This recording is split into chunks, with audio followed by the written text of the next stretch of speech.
आगे की पंक्ति इस प्रकार है। बरसहि जलद भूमि नियराए, जथा नवहि बुध विद्या पाए। बूंद आघात सहहि गिरि कैसे, खल के बचन संत सह जैसे। बरसहि जलद, बरस यानी कि कठिन शब्द इस तरह से है। बरस यानी कि बरसना, जलद यानी कि हमने देखा बादल, भूमि धरती, नियराए यानी कि पास आना, जथा यानी कि जैसे, नवही यानी कि झुक जाना या विनम्र हो जाना, बुध यानी कि विद्वान, विद्या यानी कि ज्ञान, पाए यानी कि पाना। बूंद आघात, आघात यानी कि प्रहार, सही सहना, गिरी यानी कि पर्वत, खल यानी कि दुष्ट लोग, वचन यानी कि उनकी वचन या बातें, संत सह यानी कि सहना, सहन करना।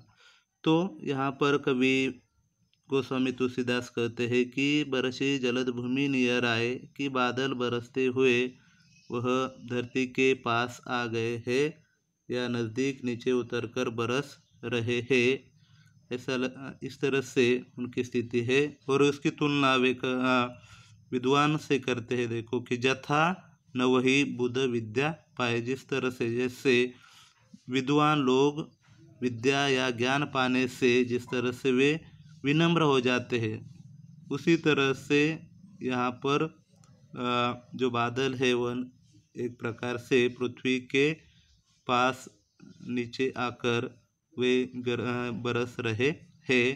और उसकी तुलना यहाँ पर विद्या प्राप्त किए हैं विद्वान से, बुध से कवि करते हैं।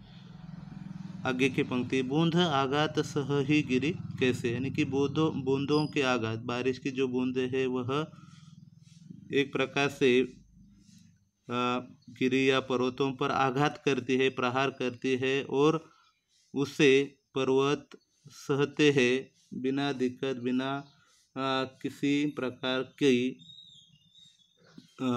एक प्रकार से वह बिना झिझक से वे उन आघातों को, बूंदों के आघात को वे सहते हैं। उसकी तुलना कवि करते हैं कि संतों से करते हैं कि जिस प्रकार खल के बचन संत सह जैसे, जिस प्रकार संत लोग जो होते हैं वो खल यानी कि दुष्टों की बातें वे सहते हैं, वैसे ही यहाँ पर गिरी जो है बूंदों के आघात को सह रहे हैं। आगे की पंक्तियाँ, क्षुद्र नदी भरी चली तौराई, जस थोरे हो धन खल इतराई। भूमि परत भा ढाबर पानी, जनु जीवही माया लिपटानी।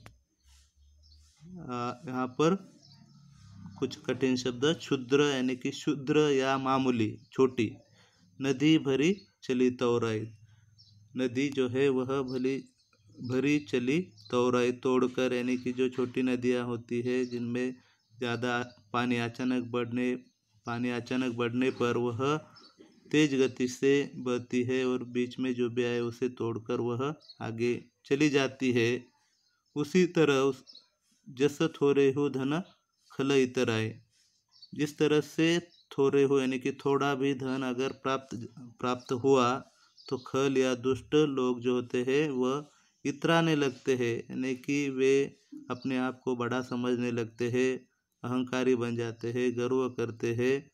उसी तरह जिस तरह से नदी को अगर बारिश के दिनों में अगर पानी मिल जाए तो वह सभी को पार कर जाती है, तेज गति से बहती है।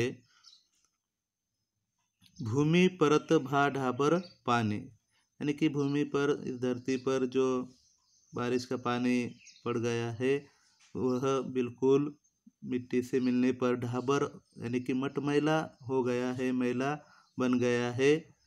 जिस तरह से जनु यानी कि जन या जीव, जनु जीव ही माया लिपटाने, यानी कि पानी नीचे धरती पर आने पर जिस तरह से मटमैला बन जाता है, वैसे ही जब जीव धरती या जन्म लेता है तो उसे मोह माया लिपट जाती है, वह अहंकारी बन जाता है, गर्व उसे नहीं कि वह अहंकार उस पर छा जाता है। इस तरह से पानी और इस जीव के बारे में यहाँ पर कवि ने कहा है। आगे की पंक्तियाँ, समीटी समीटी जल भरहि तलावा, जिमी सद्गुण सज्जन पही आवा, सरिता जल जल निधि महु जाई, हुई अचल जिमी जीव हरि पाई। समीटी यानी कि समेटना, जल भरहि तालाब, तालाब यानी कि तालाब, जिमी यानी कि जैसे, पही यानी कि के पास, आवा यानी कि आना, सरिता नदी, जल निधि यानी कि समुद्र, महु मय, हुई अचल, अचल यानी कि स्थिर, जीव यानी कि इस तरह से प्राणी। यहाँ पर इस पंक्तियों में तुलसीदास कहते हैं कि पानी जो होता है या बारिश का जो पानी है वह एकत्रित होकर जमा होकर तालाब में भर रहा है। समीटी समीटी जल भर ही तालाब, तालाब में थोड़ा थोड़ा पानी समेट कर वह भर रहा है, थोड़ा थोड़ा एकत्र होकर तालाब वहाँ पर भर रहा है। जैसे सद्गुण जो होते हैं वह सज्जन के पास थोड़े थोड़े होकर वे सज्जन के पास आते हैं और वह ज्ञानी बन जाता है। जिस तरह से तालाब भरता है वैसे ही सज्जन के पास सद्गुण आते हैं।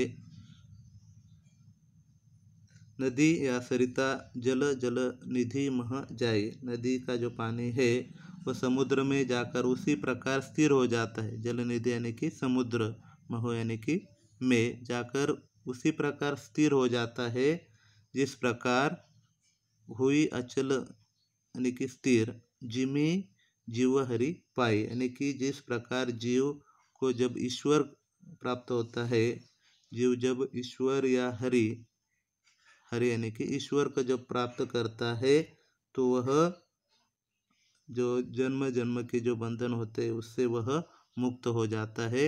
इस तरह से कवि इन पंक्तियों में हमें यह बताते हैं।